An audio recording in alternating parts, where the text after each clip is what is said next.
Hey, I'm going to walk us through a process that I found helpful to develop and release leaders.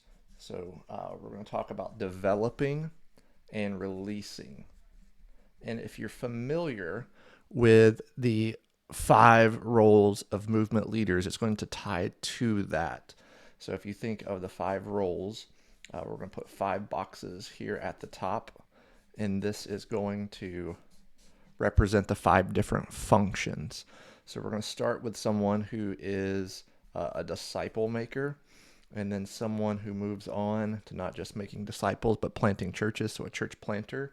And then we're going to see someone who ultimately is able to equip leaders and be a church plant multiplier. And then we have people who can leave their work and go help catalyze other uh, church plant multipliers through training. So we would say this is a movement trainer. And then we have people who are trying to steward targets across geography or geographies across people group targets. And so we would say that is the SC, or the strategy coordinator. So as we think about developing both insiders and outsiders, I found this to be a helpful process to think through. So 5 different types of equipping and its categories. We're not defining what you equip, but categorically, what do you need to do? So for a disciple maker and moving into church planter, primarily what we're looking at is we're looking at practices. Thinking about what are the practices that a disciple maker needs to know. And then as they begin to implement those practices, we need to undergird them with biblical principles. So that way, when barriers come, they're able to shift away from a practice, utilize the Word of God, and implement and contextualize principles. Now, once they start to get to multiplication, problems are going to arise. Lots of potential problems. So then we're going to want to equip people with problem solving skills. And then as people start to engage new segments and steward multiple segments as a strategy coordinator, they need to have a paradigm to steward that. So we would say like this is peoples and places. So training about the gaps. So this is nothing new. You perhaps have seen this. But what I want to introduce is something that's been helpful in developing and releasing.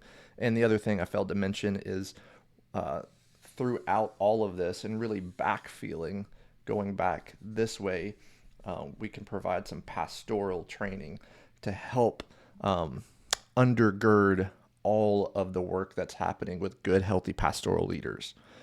But what I found to be really helpful in thinking about developing and releasing is for each of these categories, whether it be the disciple maker, church planter, thinking about the head, heart, and hand. So I'm just going to shift this up just a little bit.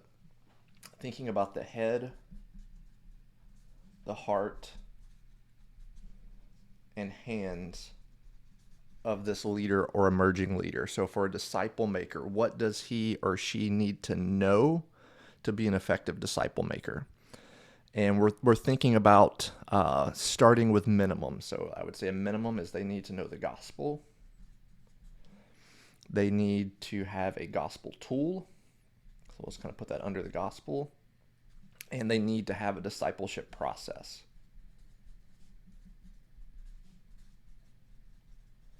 And so then when I start thinking of what practices do I want to train in a sense of head knowledge, I want to make sure they know the gospel, their identity, they have a way to communicate the gospel, and they have a way to disciple people.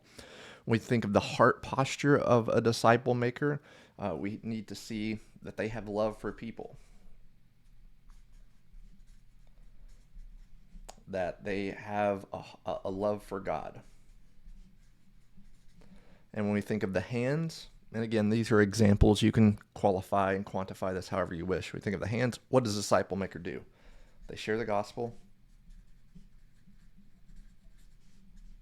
disciple believers.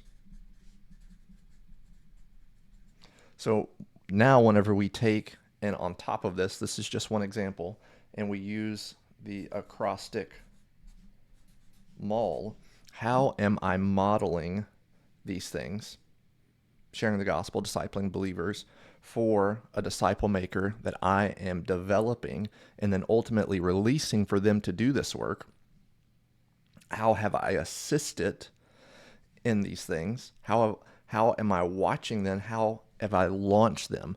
So that is the releasing point of very hands off, but I'm releasing from the very beginning. Once I've shared the gospel, I'm equipping them with the gospel tool. I model gospel sharing. I'm assisting them in sharing the gospel. They lead someone to faith. I'm walking through a discipleship process with them. They begin multiplying that discipleship process as I assist and watch. And then it comes to the point where they are able to be launched out. And then we would take the same thing and say, okay, what does the church planter need to know more than the disciple maker? Well, he needs to have he needs to know what church is, right? And so, not going to go through this for the church planter, but again, just wanting to introduce some ideas of thinking about developing and releasing leaders in a way that's systematic but flexible, so that you can insert the tools, the practices, the principles, your methods into this, but following a systematic approach of developing both inside leaders and outside leaders for the glory of God among the nations.